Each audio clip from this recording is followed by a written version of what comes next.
Acheter une propriété, c'est-tu vraiment plus rentable que de la louer? La réalité, c'est que si tu t'assois et que tu prends le temps de faire le calcul, tu vas te rendre compte que, admettons, on prend cet exemple. Tu as Johnny, responsable financièrement, qui s'achète une maison, puis tu as Johnny, responsable financièrement, qui loue une maison. Puis tu descends ça.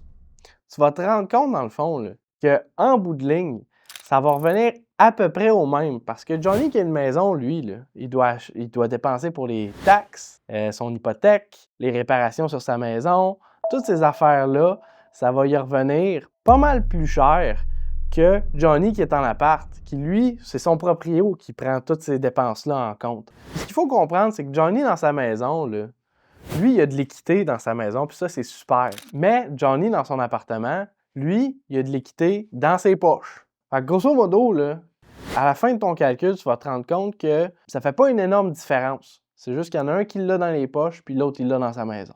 Puis peu importe lequel des deux Johnny que t'es, parler à un conseiller, ça va juste mieux te guider.